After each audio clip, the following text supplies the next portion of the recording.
Hello everyone, I am सार्थक, senior faculty अविपीडिया।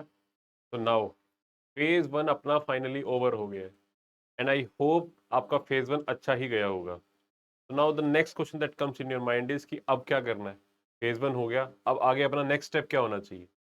तो उसी के लिए मैं ये पर्टिकुलर वीडियो आपके सामने लेके आया हूँ कि आपका नेक्स्ट स्टेप क्या होना चाहिए, what should be your next step when the phase one is over. तो दैट इज द थिंग कि फेज टू, अब आपका पूरा का पूरा फोकस शिफ्ट हो जाना चाहिए फेज टू के ऊपर। ब्रेक ओवर हो गई है, एक दिन का ब्रेक आपने ले लिया है, that is enough.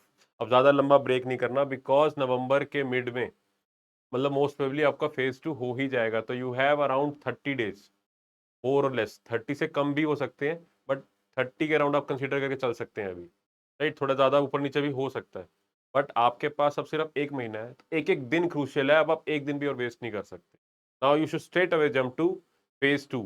Right, so that should be your next step. Okay, so phase one is over. Now the thing that comes is phase two. Because finally अब आपका क्या है, अब जो आपकी मेरिट बननी है वहां पर रियल रोल आएगा फेज टू का। अब जो आपकी फाइनल मेरिट लिस्ट बनेगी,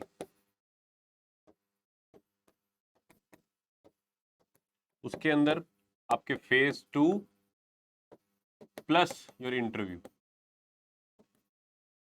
इन दोनों के मार्क्स होंगे ऐड।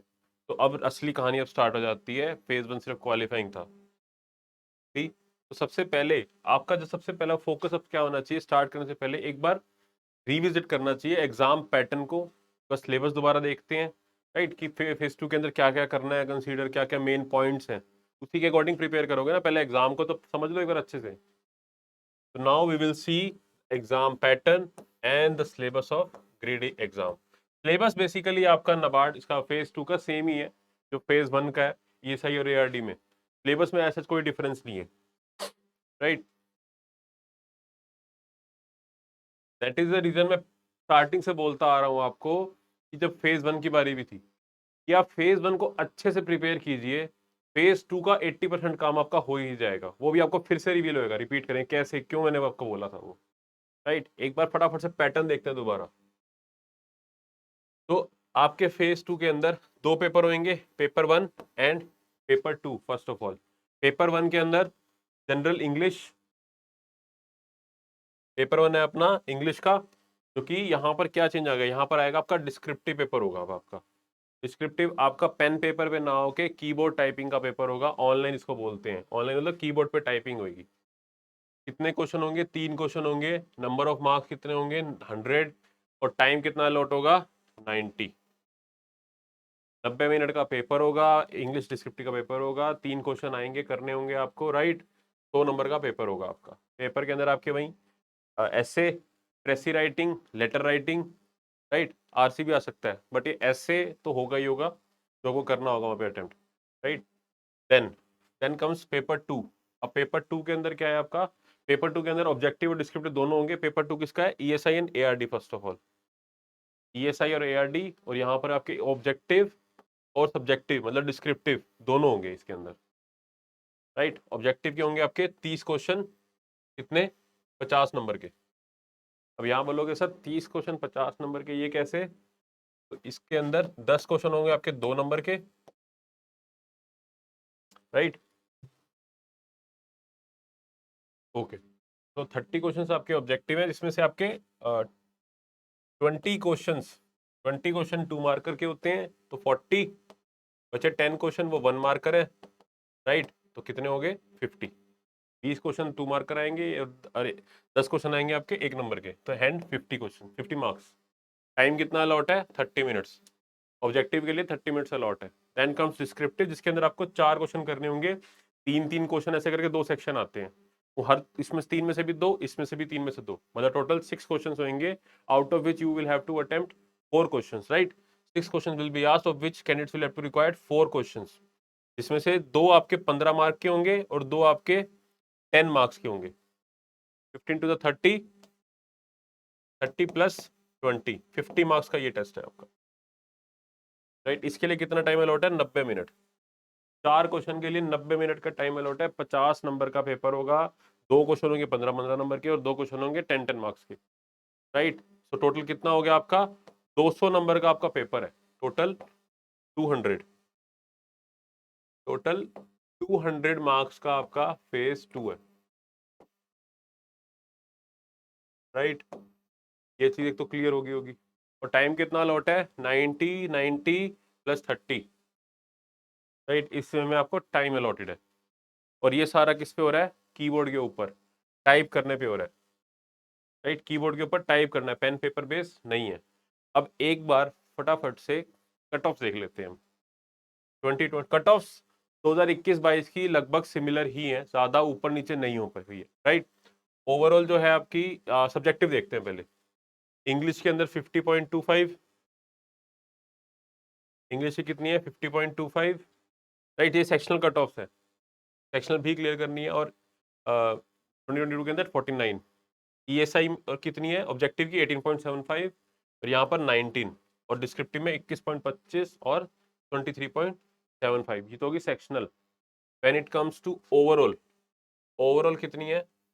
164.33 और 165। अगर मैं इंग्लिश की बात करूं तो लगभग आप कह सकते हो 50% स्कोर करना है, राइट। तो इसमें ओवरऑल आप देख रहे हो 164 165 के अराउंड।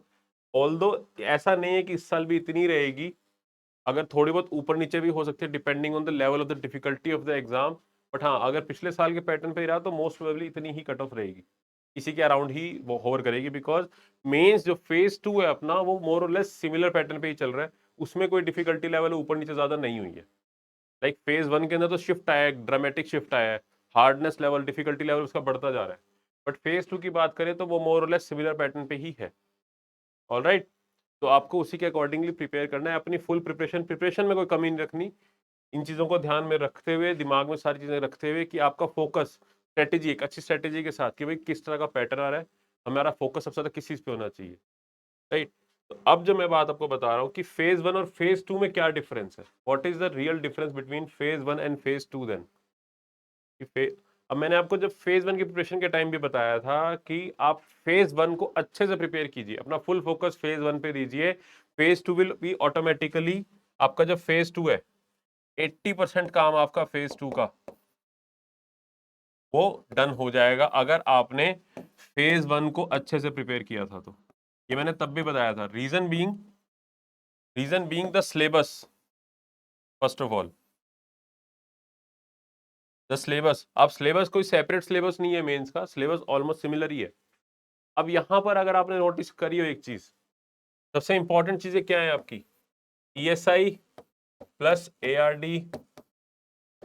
ये मोस्ट इंपॉर्टेंट है। And your English as well. English के ऊपर भी मैं एक सेपरेट वीडियो सेशन आपके लिए लेके आऊंगा कि इंग्लिश की क्या इंपॉर्टेंट, इंग्लिश को कैसे प्रिपेयर करना है, डिस्क्रिप्टिव इंग्लिश, इंग्लिश डिस्क्रिप्टिव, इसके ऊपर एक सेपरेट आपके लिए सेशन लेके आऊंगा, don't worry.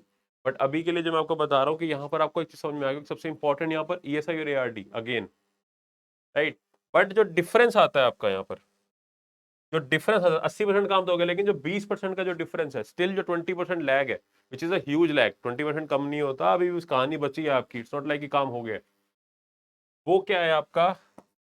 Descriptive. This is the difference. ये डिस्क्रिप्टिव वाला जो पार्ट है आपका, टाइपिंग वाला जो पार्ट है, बेसिकली लिखने वाला जो पार्ट है, आंसर राइटिंग का जो पार्ट है, इज आंसर राइटिंग।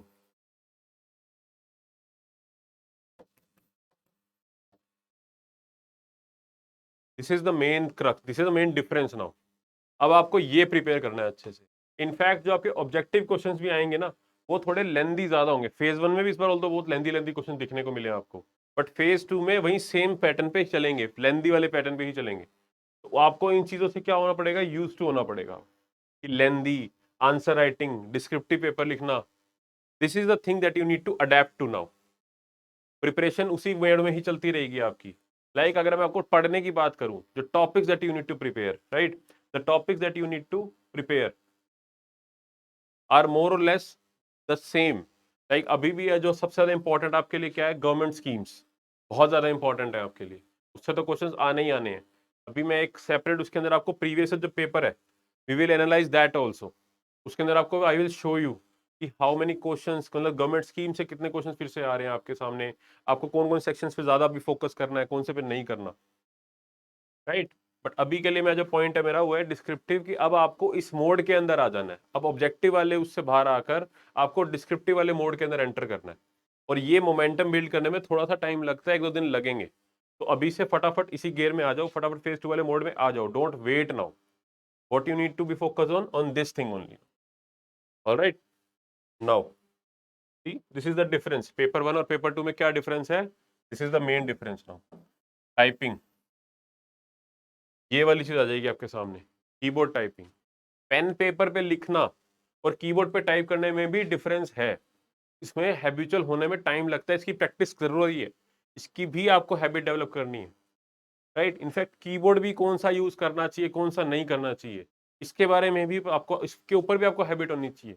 लाइक आप घर में किस कीबोर्ड पे प्रैक्टिस कर रहे हो और एक्चुअली जो रियल एग्जाम के अंदर किस टाइप का कीबोर्ड आपके सामने आएगा। These minor little things sometimes matter, कई बार ये मैटर कर जाती है, बहुत बड़ा डिफरेंस लेके आ जाती है।